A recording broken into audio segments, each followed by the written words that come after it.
In this example, we have a freely moving particle with a charge of negative 15.1 millicoulombs. Its mass is 2.34 kilograms. It initially starts 13 centimeters away from a stationary particle whose charge is negative 2.0 coulombs. If it travels to a final distance of 95 centimeters away from the stationary particle, the question is, what's its speed? To solve this problem, we first have to realize that as the particle moves, it experiences a change in potential.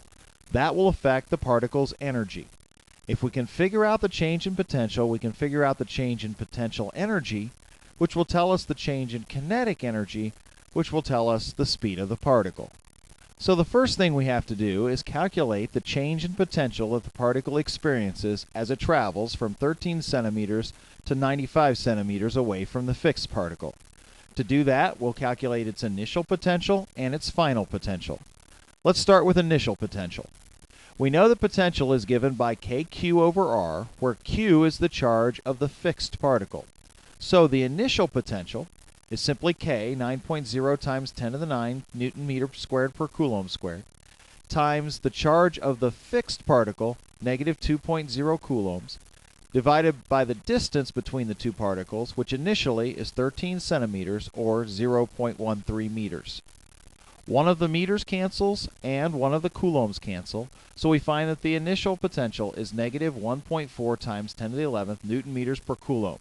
That's the same thing as negative 1.4 times 10 to the 11th volts. Okay, so the initial potential is negative 1.4 times 10 to the 11 volts. Let's write that up at the top so that we don't forget it.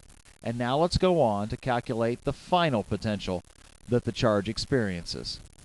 Well, once again, potential is kq over r, so the final potential is k, 9.0 times 10 to the 9th Newton meter squared per coulomb squared, times q, the charge of the fixed particle, negative 2.0 coulombs, divided by the distance between the particles, 95 centimeters or 0.95 meters. Once again, one of the meters cancels and one of the coulombs cancel.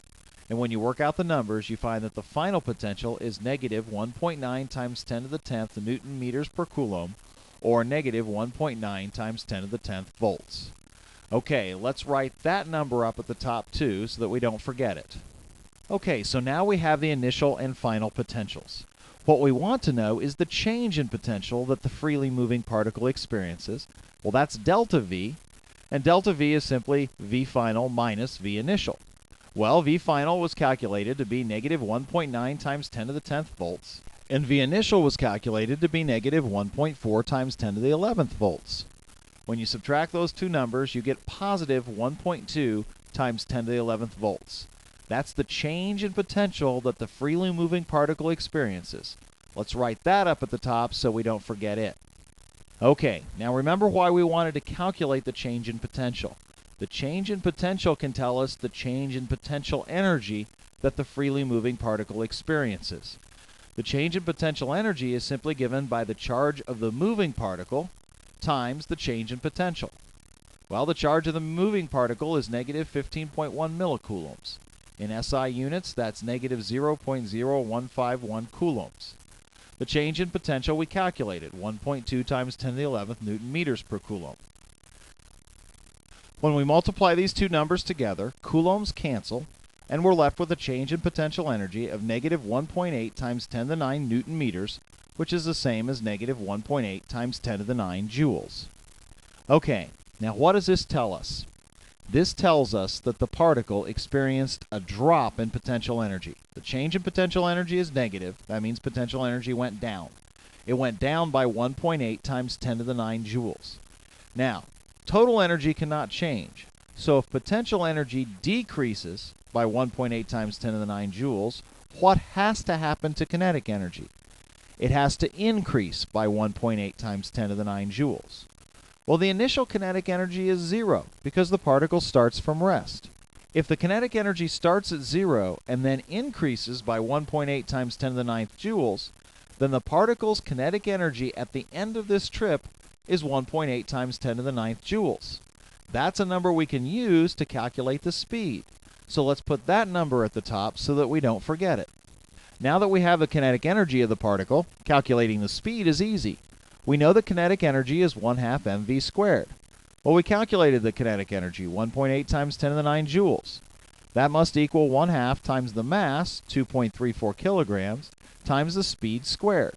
If we solve this equation for speed, we find out that the speed is 3.9 times 10 to the 4 meters per second.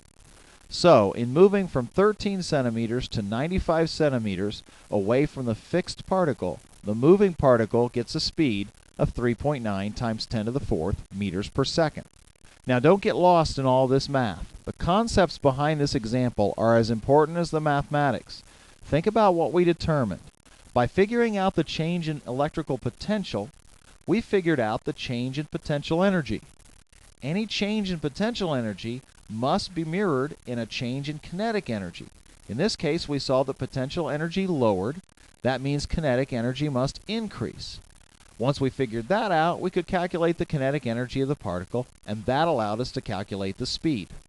This is the kind of reasoning you're going to have to be able to do in this module.